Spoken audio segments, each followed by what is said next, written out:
Welcome to The Imposters. This is a podcast about expertise. Who gets to define it? Who gets recognized as an expert? And whose knowledge is overlooked in humanitarian and development spaces? The Imposters recenters aid around affected communities and lived expertise. In each episode, I speak with refugees, migrants, and Global South practitioners whose expertise is shaped by experience, context, and leadership. These conversations explore what expertise and legitimacy look like in the sector, and how imposter syndrome is often a systemic outcome rather than a personal failure. Each guest joins the Imposters, an archive of lived experience experts in global development. We are a growing network of practitioners committed to elevating lived expertise in humanitarian and development work. I am your host, Laila Raouf. Welcome to the Imposters.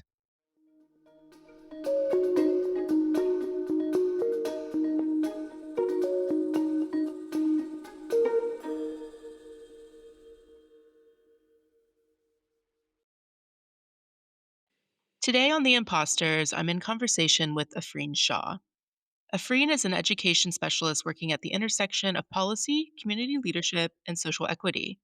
She's a recent Commonwealth Scholar, having completed her MA in Education and International Development at UCL's Institute of Education, where her research examined the gap between education policy and lived reality in the Indian education system. Grounded in years of experience across teaching, curriculum design, and development work, Afreen's practice challenges inherited hierarchies of expertise and centers lived experience as legitimate knowledge. So, in this conversation, we reflect on imposter syndrome, navigating power and safety, and what it means to lead with integrity and community accountability in complex systems. Welcome, Afreen. Thanks for taking the time to speak with me today. Hi, Lila. Thank you so much for having me here. Of course, the pleasure is mine, and I am really looking forward to our conversation today. Me too. I'm really excited for today's conversation and being able to amplify your experience and your story. So, in this project, The Imposters, I like to start every conversation with the same opening question. Do you ever feel like an imposter in this work? Thank you for asking me that question in the beginning because I feel like every engagement that I'm a part of, apart from what I do for work these days, has some amount of imposter association with it. So even when I am sort of, doing this podcast with you right now, I constantly keep asking myself, am I the right fit? And am I doing the right thing? And over the years, I realized this is not just me. If it were any other person, and maybe women more than men that I have interacted with at least have said the same thing to me. So that's a great starting question for sure. Yeah, the simple answer would be a yes. Yes, I do feel like an imposter in academic spaces that I've sort of been a part of, professional spaces that I've been a part of, even social spaces that I've been a part of. And of course, as I said, there are multiple reasons to it, various things factoring into it. Some of the interesting ones that I can think on top of my mind right now are the fact that I grew up in a certain city. And then I moved to a bigger city. For context, I grew up in Srinagar, and Srinagar, as the world knows, is a conflict zone. I spent the first 2 decades of my life growing up there. Then I moved to New Delhi for education.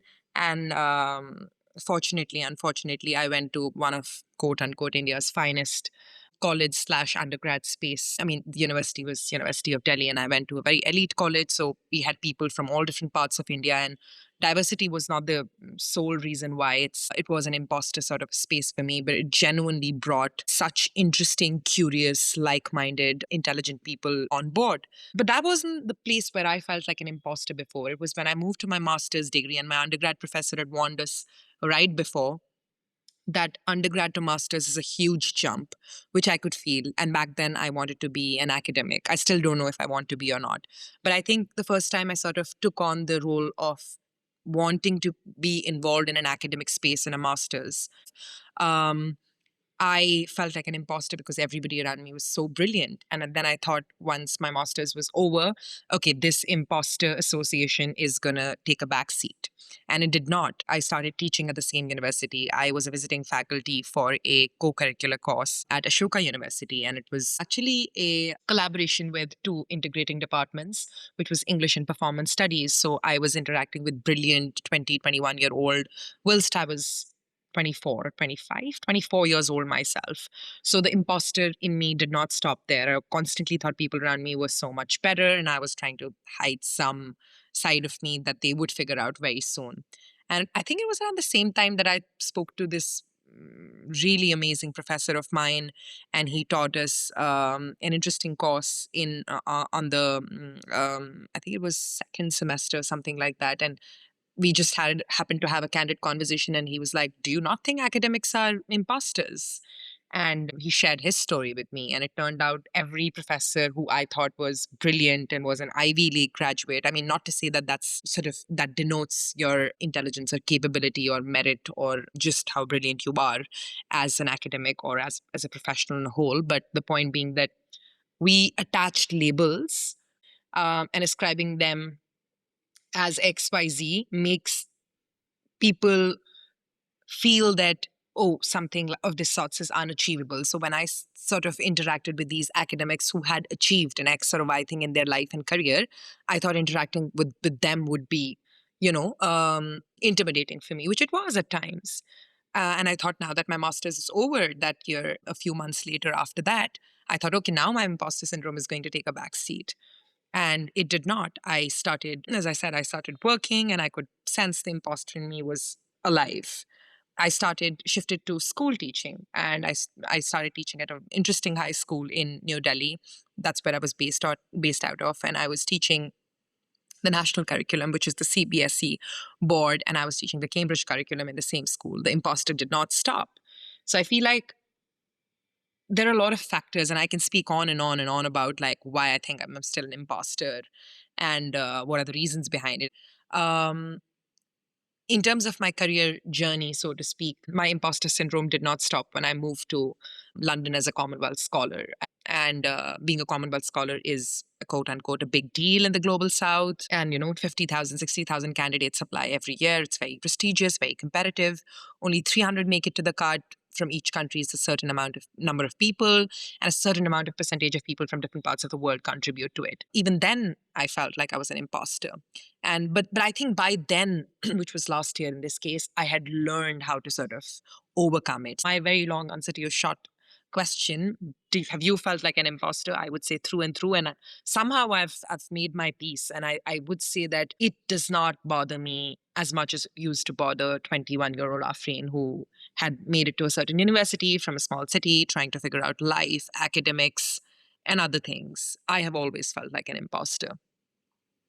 Yeah, that's such a great response. And I like that you phrased that you're at peace with it and that you accept it. And so many people who we're having conversations with on this podcast, the imposters, will join this collective. We're at peace with the fact that we feel like we're imposters. And hopefully by the end of this conversation, you don't necessarily blame yourself and maybe you recognize that you're actually quite an expert. Talking about kind of like your personal and your professional journey, can you elaborate a bit more about how your early experiences growing up in your region shaped the way you understand education and opportunity?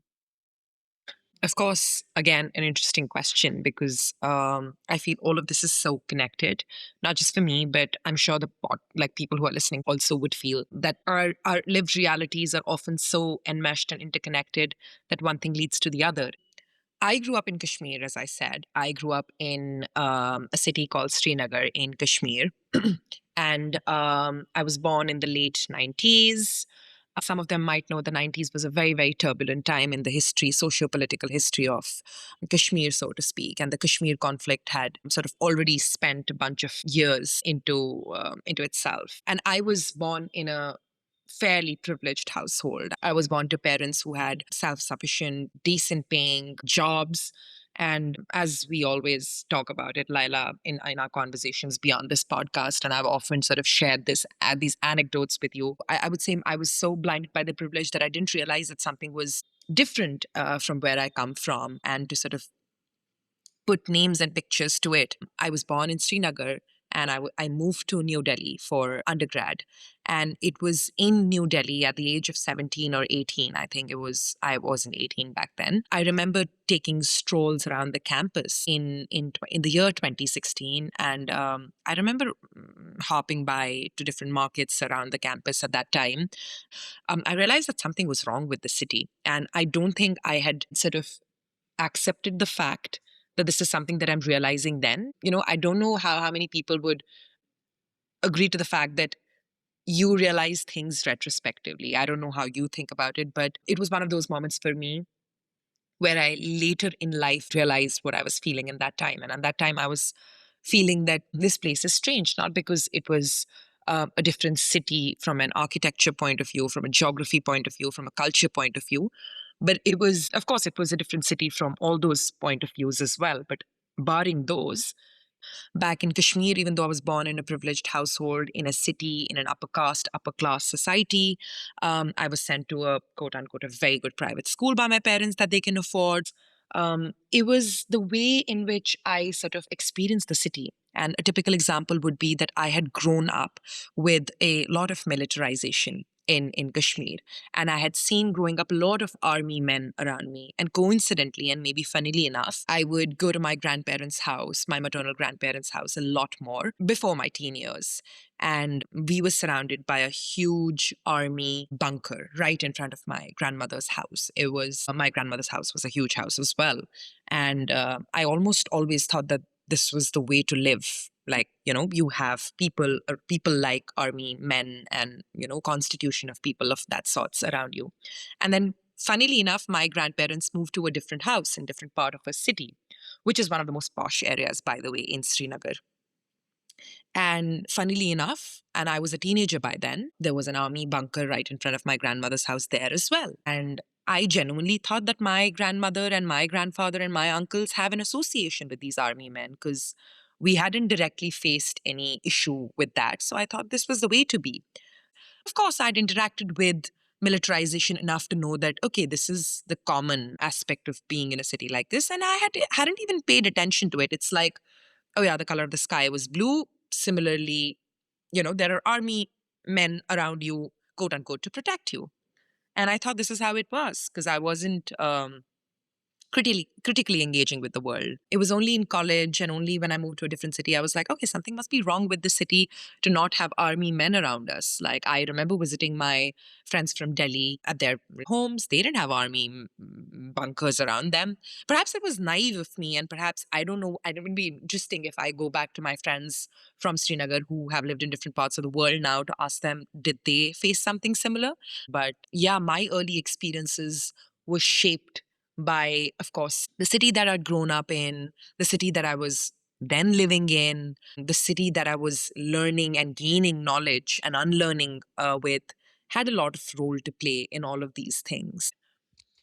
No, I think that was a great response. And if I could quickly check my understanding with you, from what I understand from your response, is that it wasn't until you kind of moved out of your family home and moved to a new place, which was New Delhi, that you noticed the differences between how different people live.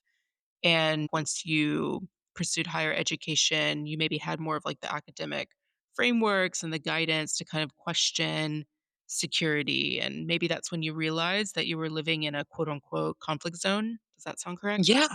Yeah. Yeah. I think it took me 3 years of undergrad, a liberal arts college, and a liberal education in the capital city of a country like India, the world's biggest democracy. It took me 3 years to sort of coherently put that together. Okay, I am different from them, not because I mean, everybody was different from everybody else. Somebody who was from Southtown India, from Kerala, for example, was very different from somebody from east of India. Of course, I'm not talking about those visible physiological differences, so to speak.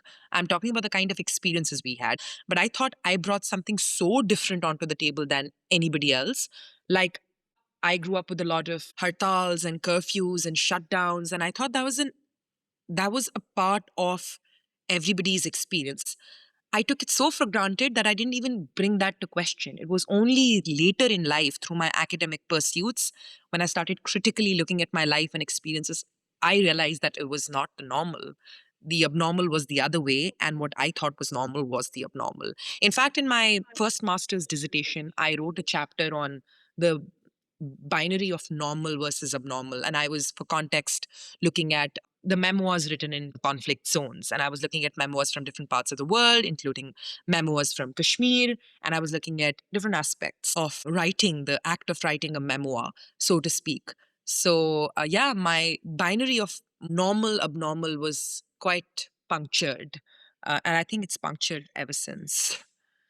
No, that's so interesting. And to me, it's very interesting because, you kind of landed in the education sector, which I want to ask you about next. But it's interesting that it wasn't until, your master's and pursuing higher education that you were able to make some connections and like maybe critique your upbringing, which is really Yeah. interesting because I mean, you were a kid, like of course, like you think this is normal, you're a child, and you don't have the ability to really question at that point of your life. Well, thank you for that. And I am curious to know, like, you have such a rich, unique experience, and you brought so much experience, at least to our master's cohort and all of the classes that we took together. Of all of the sectors you could have applied your lived experience, why do you think you chose education? I would say I didn't choose education, education chose me. And that might sound very cliche, but I have an argument in my defense. I never planned my life the way people around me planned their lives. I had people in my class coming from different parts of the societies. I mean, private schooling in India is only accessed by a certain percentage of people. That's a separate debate. And perhaps if we end up talking about my dissertation, that might come up. But the point being here was people knew at the age of 17 that they wanted to study economics. And most people in India, I would say, and even now when I have interacted with people from different other parts of the global south, quote unquote, they want to sort of make their kids sure that they only can access and should be studying medicine or engineering because those are fields that would give you lucrative salaries, jobs, careers that they wouldn't have to worry about. For some reason, I did not want to be a doctor, even though I was a typical nerd through and through. I was the classic as a nerd can get. And all I knew in my little bubbly, naive life that, okay, I need to study something, pursue something professionally. And I give the credit to my parents for raising me the way they raised my parents. And I'm very glad the way they sort of gave me this independence. And of course, this comes with privilege. So that is assumed here when we talk about what we are talking about right now. When I was in grade 8, and that must be when I was, say, 14 or 13, I somehow knew that I wanted to study social sciences. And perhaps one of the influences could be that my mother is a sociology professor. And I could connect the most with the social sciences. I thought the social sciences for me were the way they made the most sense to me because I could see them really be connected to the real world. It was the social sciences that made me realize, oh, this is the closest to where I see life and world and nature and environment and society and politics and everything else. So, in my heart of hearts, I did know that I wanted to study social sciences. I would say, right in high school, that I knew that I wanted to understand the world better. So, to sort of having ended up in education, I would say it was by chance, and also it was where I could see the world making the most sense to me. But by the way, when I was an undergrad student in Delhi University at St. Stephen's College, I thought that, I need to get an Ivy League PhD because that's what people around me were aiming for. And I realized that I wanted to be sort of more connected with the practical and the praxis part of it within theory and theorizing and academizing everything and anything around me. I thought it had very little connect to do with the practical world. So I started thinking about, okay, let's take this as a challenge and let's figure out what discipline in the world deals with it. And that's when I was in a conversation with someone who was pursuing a DPhil at Oxford at that time, and international development, told me that you would be a right fit for it. And I was like, okay, let me just pursue another thing to understand the world. Same as what I did after grade 8 when I was thinking, okay, social science is a way for me to pursue the world, understand the world, and I need to pursue social sciences to do it or humanities to do it. And I think it just came naturally to me. And it was during my time teaching, I realized that education could be a way to understand the world again, because it was through education all these years that I was trying to understand the world. So I flipped. And I think it happened naturally as well. I don't give myself enough credit, but if it flipped for me. My story flipped for me, and I wanted to now understand education as a discipline in itself, as a sector in itself, as a program in itself. And I'm so glad that I gave up other offers from different universities and took up the offer at IOE to study education and international development, because right now this makes the most sense to me. I think I want to understand education from an education point of view. I think that's how I landed in the space where I am right now. Thank you. And that's a really interesting answer. And part of it that really speaks to me that at least I can relate to is that you chose education to kind of understand your life and your reality. And I can relate to that on a really small level. For example, in my case, I grew up in the deep south of the United States, Alabama, and my mother was white Christian, and my father is from Egypt, and we are Muslim. And I thought my experience was really typical as a child. And it wasn't until I went to school and started receiving, an education, a national education, that I started getting questioned. And kids would ask me things like, "What are you?" And The so, classic. yeah, classic. And I'm just like, I'm just a kid. Like, what is going on? And honestly, that's where I think the imposter syndrome really started for me. But the point is, like, my entire educational and professional trajectory since then has really been to understand these parts of me that are considered othered and why they are considered othered. And, I've landed in education myself because I think it has been really the main only tool for me to kind of deconstruct these narratives that have made me feel othered. Of course. No, that makes so much sense because I've had similar experiences as well. And it's interesting that you having grown up in the West versus me having grown up in Kashmir and then sort of living a certain part of a good decade of my life in New Delhi. But even then we had similar experiences in very different parts of the world as well. So of course I think my imposter syndrome started. I was trying to actually pen down right now when you were speaking, when did my imposter syndrome start? And while I can't pinpoint and sort of point a finger at one time or era in my life or any specific time space, I can safely say that we are born, unfortunately, in an imposter system, at least from the world that I come from. You were told that you are not good enough. And this is me speaking from complex layers of privileges.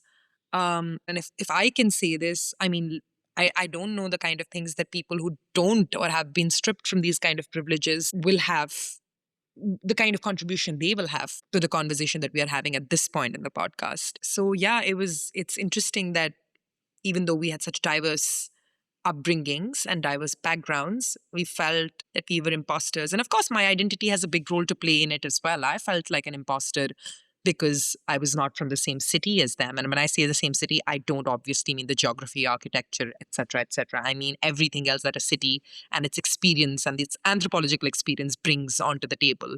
Of course, I was asked, "Oh, how is X celebrated in your part of the world?" Making me feel that, oh, I have a different part of the world and you have a different part of the world. And it took me a couple of years to only retrospectively think that that was when otherization had started, and that was when imposter syndrome made itself stronger. I agree. And I do think there are so many people who can relate to this. And really, that has been like my motivation to start this project and to open up these conversations about this because there have been like throughout my career and my life, I've lived in like so many different places and I've done so many different weird things. And through that, I always meet people where I just know they're going somewhere. And honestly, I would say you, Afreen, are one of those people where I'm like, she's going to be something someday. like, wow, I'm Oh my really God, that's so impressed. sweet. Likewise, I have always, and this is not one of those things where I'm, likewising the other person who's saying kind things about me. I genuinely mean it. And I'm so glad that I got the opportunity to sort of study and learn and unlearn with such wonderful people. Well, that's, how I and a lot of people think of you. And there's been a lot of people, especially in our program that I met, that I was like, wow, they're really going somewhere. And it's crazy that once you get to start, getting to know people on a personal level, you realize that they don't think of themselves that way. And I really think this past year I hit a limit where I'm like, I can't handle this anymore. There are so many wonderful, great people who have more lived expertise than I will ever have in my life, and they don't think of themselves the way that, like, I look at them. And so, the whole point of this is just kind of, understand, like, why that's happening. So with that, your practice clearly centers your lived expertise as knowledge. Can you share a moment where lived experience maybe offered you insight or leadership that traditional quote unquote expertise might have missed? Any experience where it gave you an up or a step forward compared to others? That is, again, an interesting question. And you are trying to ask me an experience that I sort of valued more than a traditional way of experiencing something to do with like learning or, any professional. Uh, Maybe. I think I'm more asking you, has there ever been a professional experience that you've had where you had to like lean on your lived experience rather than quote of, unquote institutional knowledge? So for example, oh, in your research, like you chose to research an area that intersects with like your lived experience for your dissertation at UCL. Did you kind of lean on your lived experience a little bit more? And do you think that's what led you to success? oh, of course, that helps. The context helps. I do think it was my own lived experience that sort of, and I think Lila, it was just not my dissertation. I mean, I'm going to come to that, but I think it has been with so many other things that I've done or experienced or valued or just lived in my life that had to bring in my lived reality. I feel like that's how I associate with life. I bring in my life experiences. Maybe my life experience just tangibly connects to each, if not each, to most of the things that I end up doing. Like, for example, the work that I'm doing right now, I feel like every time, and maybe this is something that many people with me, and I'd be curious to sort of know if other people feel the same way as well. I feel like there is somehow magically a connection or a link that happens with my lived reality. But I planned on writing my dissertation and thinking more about and researching about India's Right to Education Act. Because, like everything else, I am interested in another discipline, and that discipline being law and anthropology and everything else. And I wanted to understand how legal systems sort of give different rights and benefits to people who are not that privileged, people who are born into marginalized settings. And while calling myself privileged on many complex multiple layers, I do feel minoritized as well. I don't feel it. I mean, the imposter in me would call it feeling privileged, but the therapized imposter in me would be like, this is not just feeling, this is. And for example, often in my essays and statement of purposes and different things that I've expressed publicly, I have used a phrase which is Kashmiri Muslim woman. And I've sort of explained this. Okay, this is a sort of a triple marginalization. Like, I'm a Kashmiri, which is a minority. I'm a Muslim in a Hindu majority in a country like India. I am a woman, and that of course puts you in a bracket. And of course, this three tripart complication puts me in a bracket in three different ways. So when I was researching and I realized that I wanted to study India's Right to Education Act, and I wanted to see how minorities, different other minorities in India, sort of engage with when it comes to the basic right of getting schooled in a school or an institution in India. And for context, India's Right to Education was passed in 2009. And according to this act, all children aged 6 to 14 have a free and compulsory education right in India. And this means different things in different contexts. And one of the things that, I mean, it sort of guarantees is that you, if you're from a minority, and minority is loosely defined within the law, if you're from a minority, and if you're historically compromised in a social setting in a society like ours, you can get access to free schooling. So now Indian landscape is so interesting because after the liberalization, private schooling and public schooling became completely different pathways. And right now, the field that I'm working in, I'm also trying to understand the higher education system better in India. And I'm at least trying to sort of engage myself more into this. I was specifically interested in how private schooling sort of takes up on this law, takes up on this Right to Education Act. So I was looking at private schooling in New Delhi, and within private schooling in New Delhi, I was looking at how different minorities and students from different communities, different castes, classes, you can be minoritized on many levels in India. It can be on the level of caste, it can be level on the class. I wanted to see how these minority communities and minority students get schooled in private settings. And there are huge number of private schools in India. There are low fee private schools, there are high fee private schools. It's like going in all directions. And unfortunately, that is the future of this country. I mean, institutions are failing us, they've failed us. And a lot had been written before it. And I think I was myself drawn to this because when I was a teacher in a high school in New Delhi, I was interacting with 25 odd kids in a classroom, which, by the way, is a very small number in comparison to other private schools. Mind you, private schools in India, even the quote unquote good private schools in India, can have a class sort of size of 50 students, 60 students. Um, so I was dealing and interacting with 25 odd students, and I would say a certain portion and percentage of people were the recipients of Right to Education Act.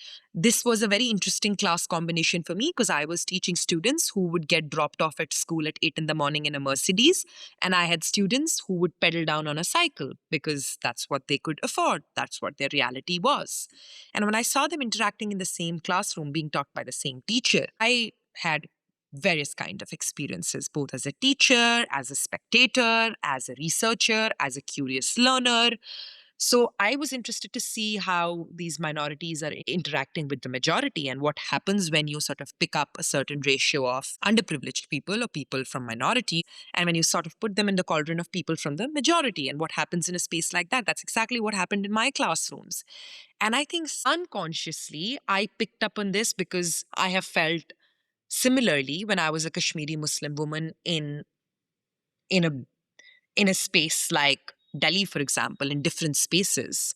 And it's only now and it's only retrospectively that I realized in my life that that was the association that I made at that time. Even though my student, who was named X, and his father was a driver and a daily wagerer, would earn wages less than maybe $10 a day. I mean, not even $10 a day, $5 a day. He was studying with the same person whose dad would make $5,000 a day or even more. I would say for my dissertation, I was looking precisely at that. How do these students from different minorities having the benefit of accessing Right to Education Act are interacting with high fee private schools in New Delhi. And I have always leaned on my lived realities as I started answering this question to sort of understand the world, because I somehow felt that I couldn't. It is very difficult for me to extract my lived experiences, and I'm so glad that platforms like yours and initiatives like yours are centering those lived experiences and realities, because imposters like us do end up decentering their own lived experiences. It's only a recent practice that I've started considering and taking myself more seriously than I was earlier. And maybe this comes with age, this comes with experiences, this comes with certain privileges and access to certain knowledge systems. And of course, London, my time in London with all of you and all the brilliant Commonwealth, Chevening, Fulbright, Marshall scholars has, even other people, I mean, not just people who were on a scholarship and funding, has just made me much more aware of how I should be particularly and critically aware that I can be an imposter, but I do bring in certain important, significant experience, and therefore I am. Yeah, that's how I would like to sort of put it. No, perfect. That's like perfectly said. And I thought your dissertation research was so interesting. It reminds me a bit of social reproduction theory, which is whatever is happening in the classroom mirrors society at large. So if you want to know what's happening in your society, just go to a school and look at the dynamics in a classroom. So in your case, 100%. what you were looking at is that if there is this marginalization in the classroom and this act is the policy that is trying to achieve equity in the classroom, you can assume that whatever marginalization is currently occurring in the classroom is affecting maybe all facets of society as well. I mean, just to sort of take on a point that you sort of ended the last question on, I was thinking about, I received a lot of interesting comments, suggestions, feedbacks from my peers, colleagues, professors.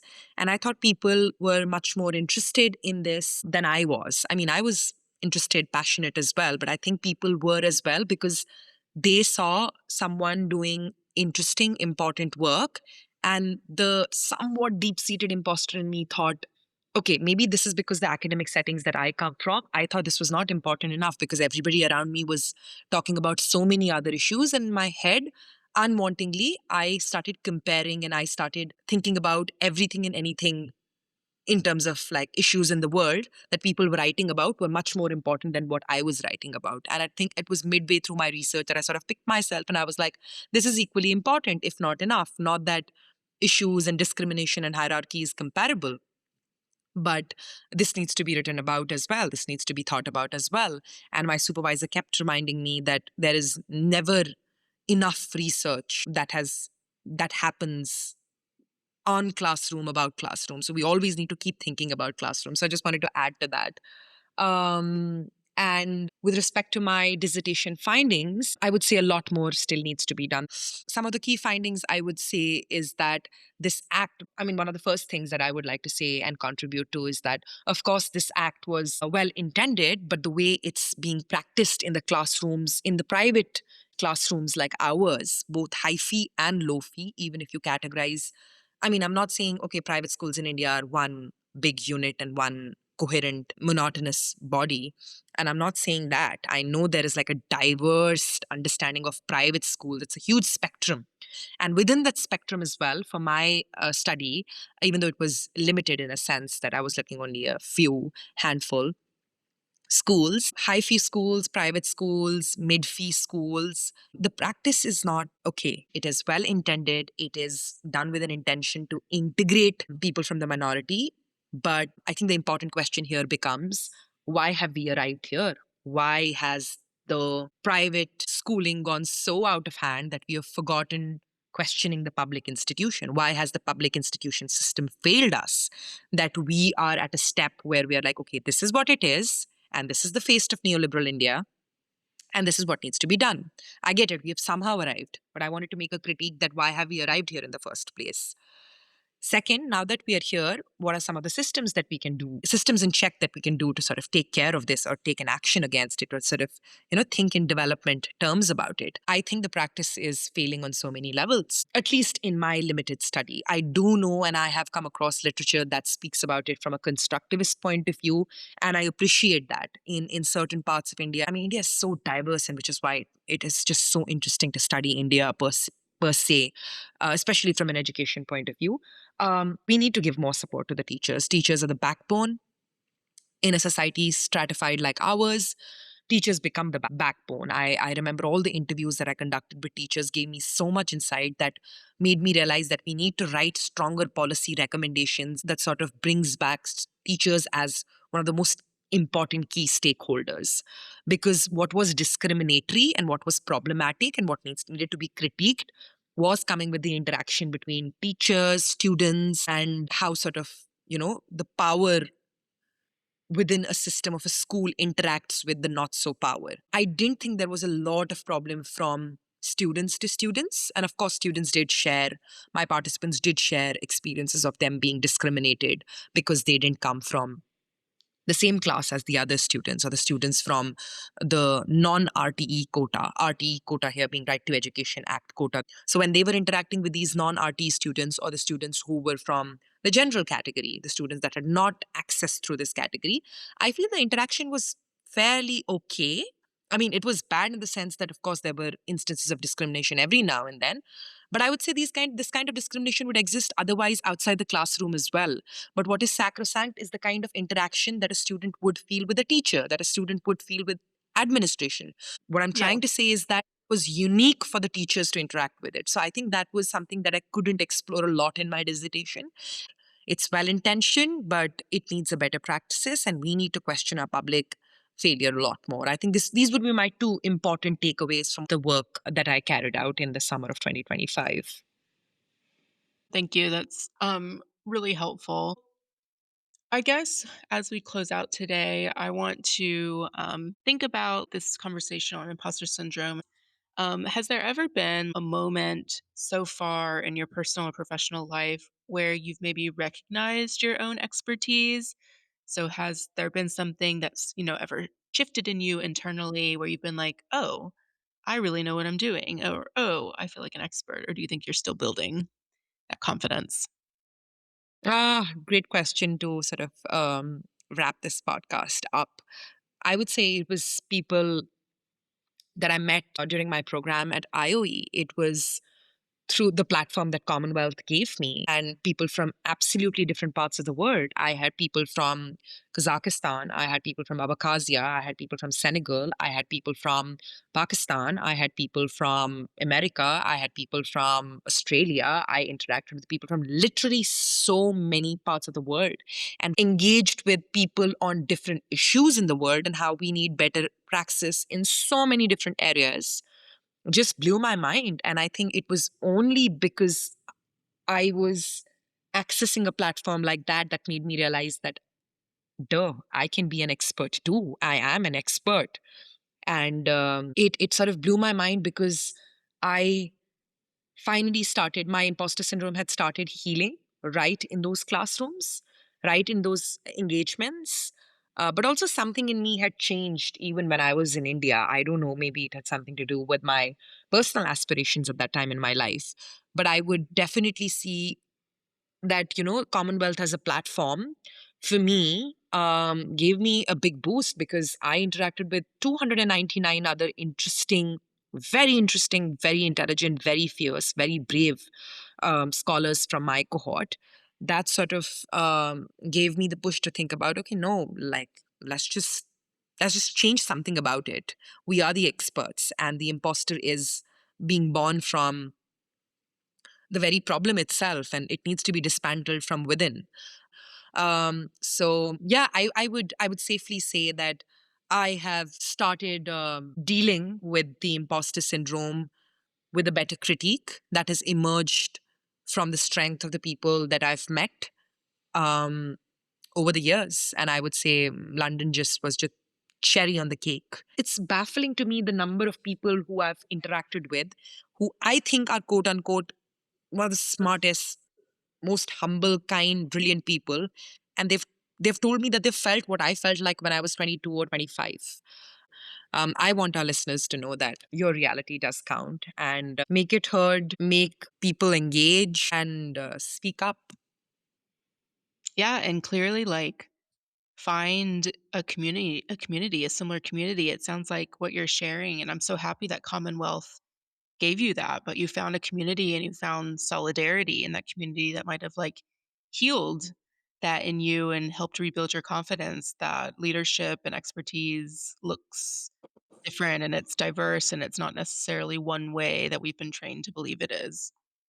Of course. No, I would definitely credit because for me, I was clear cut and I was short that if I don't get funding, I am not going to go study in a global north institution that is going to teach me about my context. I think I was at that stage in my life where I knew this was the harsh truth. But it was the people, it was the community that made my experience worthwhile and absolutely wonderful and a lifelong learning. And I think we're just in the beginning of it. So much more to come, and always a shout out to the communities that we have created. I think you are creating a community right now as well. I hope so. So It would be nice if some people found like solace and peace within this community of imposters. absolutely, I'm certain that you know relevant and interesting folks will, and people will join along. So, what's next for you on the horizon? I know you recently just started a new job. Congratulations, by the way. Do you wanna share a little Thank bit you. about what you're doing or anything you're planning in the next couple of Of months? course. Yeah. Thank you. Thank you so much. I work at the Indian Institute of Technology in New Delhi on a project with two principal investigators, and it's a collaboration between Imperial College London and Indian Institute of Technology in New Delhi. It's a higher education research project, and we are basically looking at a concept called belongingness.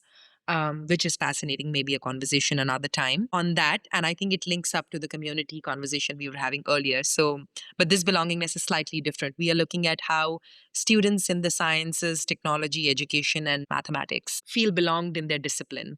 And of course, we are looking at belongingness from a social point of view as well, but we are sort of steering the curve a little bit and trying to think about how well do they feel belonged in a STEM discipline.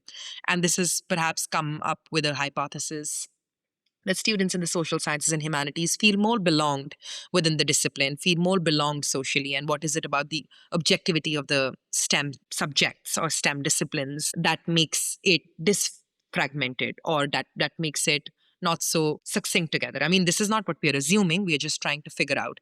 And the way we are doing it is that almost 100 to 100 engineers are working in groups, and we are using the methodology of a hackathon. So yeah, I'm working on this project right now, and it's keeping me very much hooked, interested, and busy. If anyone wanted to, like, get in touch or connect with you, how could they follow your work? I would say the best way to get in touch is getting a cup of coffee with me. But if that's not possible, I'm always happy to sort of chat on email, be connected on LinkedIn. We can take it forward from there to see what suits best for our interaction and conversations. Thank you, Afreen. As we wrap up, today's conversation with Afreen makes us question if imposter syndrome exists in a vacuum or if it's shaped by systems that privilege certain voices while marginalizing others. Afreen's work challenges those hierarchies by treating lived experience as knowledge and by insisting that equity is something we practice and not just something we claim. Her research and leadership illuminate the gap between education policy and lived reality and the responsibility we have to close it with integrity and care. So you can learn more about Afreen's work by visiting her profile on theimposters.org, where we're building a public archive of lived experience expertise across development, education, and humanitarian work. Afreen, once again, thank you so much for being part of the Imposters.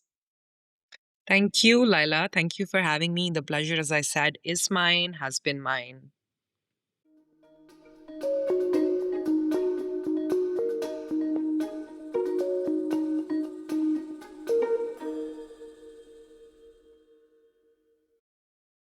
And that's it for today's episode.